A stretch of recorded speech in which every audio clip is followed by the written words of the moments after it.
శివ ఎలా అనిపిస్తుంది ఇన్స్టిట్యూట్? మనకి ఎలా వచ్చింది ఇన్స్టిట్యూట్ అసలు? నేను వైజాగ్ నుంచి వచ్చాను సార్. యూట్యూబ్ లో మీ వీడియోస్ చూసాను. యూట్యూబ్ లో చూసాను. నేను నార్మల్ గా టెక్నీషియన్. ఆల్రెడీ టెక్నీషియన్ వర్క్ చేస్తాను. ఆల్రెడీ నేను టెక్నీషియన్. నాకు చిప్ లెవెల్ వర్క్ అయితే రాదు. టచ్ డిస్ప్లే మార్చడం, ఛార్జింగ్ పిన్ చిన్నవన్నీ వచ్చు. అంటే బేసిక్ వర్క్ వచ్చు. నాకు సాఫ్ట్వేర్ ఏం పెద్దగా తెలియదు. ఇక్కడికి వచ్చిందో సాఫ్ట్వేర్ హార్డ్వేర్ అన్ని తెలుసుకున్నాను. మదర్ బోర్డ్ లో ఏంటి ఉంటాయి, మదర్ బోర్డ్ లో ఎన్ని కాంపోనెంట్స్, ఐసీస్ అట్లా ఏమేమి ఉంటాయి, ఏ విధంగా కెపాసిటర్స్ గురించి కంప్లీట్ గా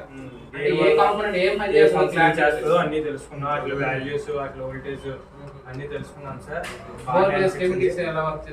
బోర్నియర్ స్కెమిటిక్స్ అన్ని బాగానే అర్థమయ్యా. తర్వాత ఇప్పుడు మదర్ బోర్డ్ లో ఐసీ రీబాయిలింగ్ ఎలా చేయాలి, మదర్ బోర్డ్ లో ఐసీ రీబాయిలింగ్, మొబైల్ కూడా తెచ్చావు ఇక్కడికి. ఒకటే మనకి నోట్ 5 Pro తెచ్చావు. నోట్ 5 Pro తెచ్చాను. అది అక్కడ అవ్వలేదు. ఈఎంఎంసీ ప్రోగ్రామింగ్ అయ్యింది. ప్రోగ్రామింగ్ నువ్వే చేసావా? అంటే మన స్టూడెంట్స్ చేస్తారు, ప్రాక్టికల్ గా చేయించారు మా చేత. మాకు ఐసీ రీబాయిలింగ్ అన్ని బాగా క్లారిటీగా వచ్చాయి. అంటే నీకు ప్రాక్టికల్ నాలెడ్జ్ ఇక్కడ ఎలా? ప్రాక్టికల్ గా నాలెడ్జ్ అయితే వచ్చింది.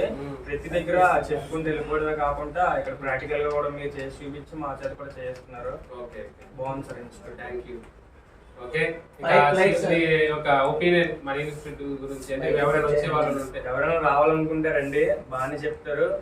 అసలు టచ్ లేని వాళ్ళు కూడా వస్తే ఫుల్ గా నాలెడ్జ్ వస్తుంది.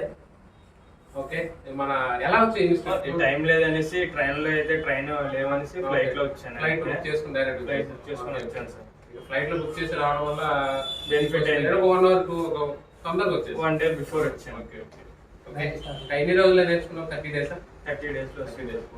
ఫీజెస్ ఇక్కడ ఎలా తక్కువ అనిపించే? వేరే ఇన్స్టిట్యూట్ లో అడిగి చూసాను.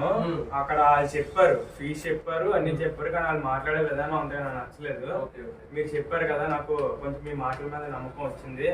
అర్థం అయ్యేలా చెప్పారు నాకైతే. అంటే వేరే ఇన్స్టిట్యూట్ కి వెళ్ళినా కూడా మన ఇన్స్టిట్యూట్ కి రావడం కారణం అర్థం అవుతుంది. అంటే ప్రతిగా ప్రాక్టికల్ గా చెప్తున్నారు, తెలుగులో కూడా చెప్తున్నారు. అర్థం అవ్వకపోయినా మళ్ళీ అడుగుతుంది, మళ్ళీ చెప్తున్నారు. సార్ కొంచెం చెప్తేనే తొందరగా మనం అడగాలనిపిస్తుంది. రెగ్యులర్ గా చిరాకు పడింది అంటే మళ్ళీ ఒకసారి అడగాలంటే ఇబ్బంది. ఎవరైనా అంతే. అవును సార్. అది మనసులో ఉంటుంది, బయటికి చెప్పలేరు అంతే కదా. Thank you.